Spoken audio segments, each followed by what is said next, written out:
ഈ കഴിഞ്ഞ ലോക്സഭാ തെരഞ്ഞെടുപ്പിലെ സ്ഥാനാർത്ഥികളുടെ ജയപരാജയങ്ങളെക്കുറിച്ചാണ് ഇവിടെ പറയുന്നത്. അപ്പോൾ ഇടതുപക്ഷത്തിൻ്റെ എത്ര സ്ഥാനാർത്ഥി ജയിക്കും, UDFൻ്റെ എത്ര സ്ഥാനാർത്ഥികൾ ജയിക്കും, NDAയുടെ എത്ര സ്ഥാനാർത്ഥികൾ ജയിക്കും എന്നുള്ള ഒരു വിശകലനമാണ് ഇവിടെ നടത്തുന്നത്. ഏറ്റവും അവസാനം വന്ന രാഷ്ട്രീയ പാർട്ടികളുടെ ഒരു കണക്കനുസരിച്ചുള്ള ഒരു റിപ്പോർട്ടാണ് ഇപ്പോൾ പുറത്തുവിടുന്നത്. അപ്പോൾ നമ്മുടെ ചാനൽ ആദ്യമായിട്ട് കാണുന്നവരാണെങ്കിൽ ചാനൽ സബ്സ്ക്രൈബ് ചെയ്യുക, വീഡിയോ ലൈക്ക് ചെയ്ത് കാണുക, ഇഷ്ടപ്പെട്ടാൽ മറ്റുള്ളവർക്ക് ഷെയർ ചെയ്ത് കൊടുക്കുക. നിങ്ങളുടെ വിലയേറിയതും മാന്യവുമായിട്ടുള്ള അഭിപ്രായങ്ങൾ വീഡിയോയുടെ കമൻറ്റ് ബോക്സിൽ രേഖപ്പെടുത്തുക. ആലപ്പുഴയിൽ ആരിഫാണ് ജയിക്കാൻ നിലവിലെ സാധ്യത. ആദ്യ കണക്കെടുപ്പിലൊക്കെ ആരിഫ് പിന്നിലായിരുന്നു. എന്നാൽ ഇപ്പോൾ അവസാനം വന്ന കണക്കെടുപ്പ് അനുസരിച്ച് AM ആരിഫ് നിലവിലെ MP ജയിക്കാനാണ് സാധ്യത. നല്ല ഭൂരിപക്ഷത്തിന് തന്നെ ജയിക്കുമെന്നാണ് കണക്കുകൂട്ടൽ. KC വേണുഗോപാലാണ് പരാജയപ്പെടുന്നത്.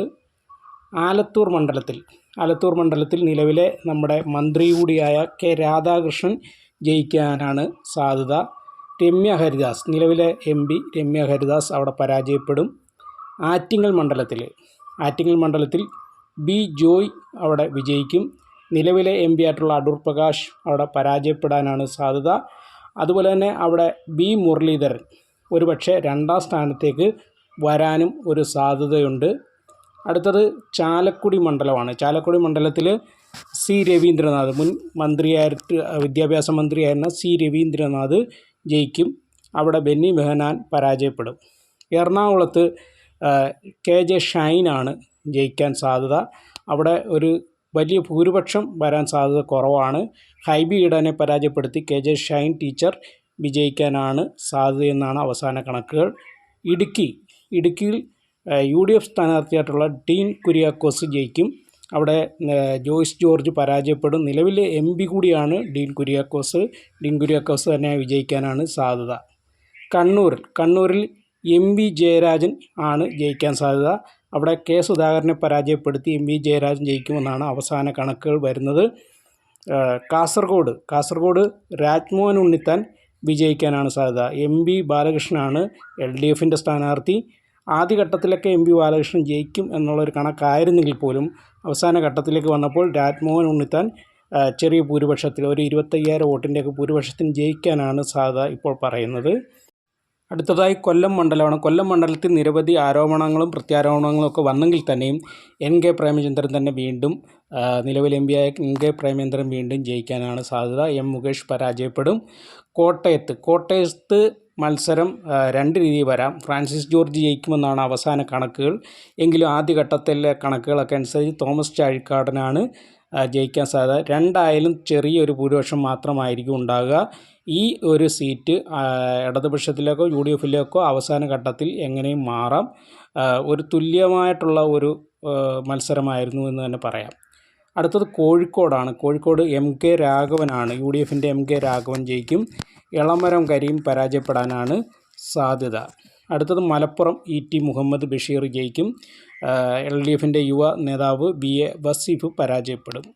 മാവേലിക്കര CA അരുൺകുമാർ, നിലവിലെ MP ആയിട്ടുള്ള കൊടിക്കുന്നിൽ സുരേഷ്, 8 തവണ MP ആയിട്ടുള്ള കൊടിക്കുന്നിൽ സുരേഷിനെ പരാജയപ്പെടുത്തുമെന്നാണ് ആദ്യ തൊട്ടം തന്നെയുള്ള കണക്കനുസരിച്ച്. CA അരുൺകുമാർ LDFൻ്റെ വിജയിക്കും. പാലക്കാട് A വിജയരാഘവൻ LDFൻ്റെ സ്ഥാനാർത്ഥി വിജയിക്കും. BK ശ്രീകണ്ഠൻ പരാജയപ്പെടും. നിലവിലെ MP ആയിട്ടുള്ള BK ശ്രീകണ്ഠൻ പരാജയപ്പെടും. പത്തനംതിട്ടയിൽ TM തോമസ് ഐസക്ക് വിജയിക്കും. ആൻ്റണി പരാജയപ്പെടും. BJPയുടെ അനിൽ ആൻ്റണിക്ക് നേരത്തെ BJPക്ക് ലഭിച്ച വോട്ടുകൾ പോലും ലഭിക്കുകയില്ല.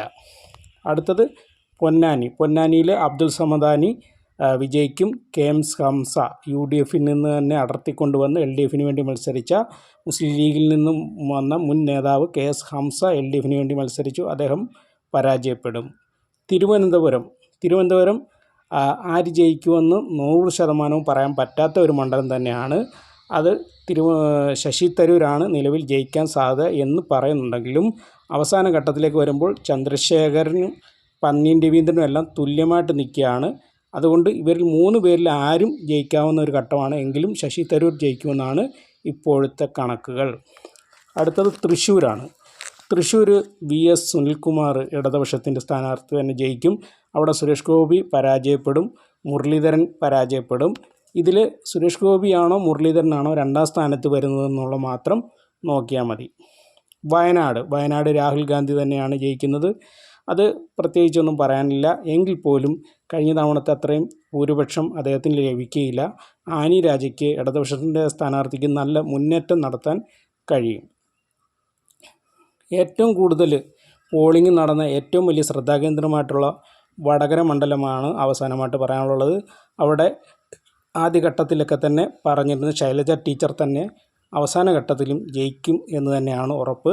ഷാഫി പറമ്പിൽ ജയിക്കുമെന്നാണ് നിരവധി സർവേകളിലെല്ലാം ഷാഫി പറമ്പിൽ ജയിക്കുമെന്ന് പറഞ്ഞെങ്കിലും അവസാന ഘട്ടത്തിൽ ശൈലജ ടീച്ചർ തന്നെ ജയിക്കുവാനാണ് സാധ്യത.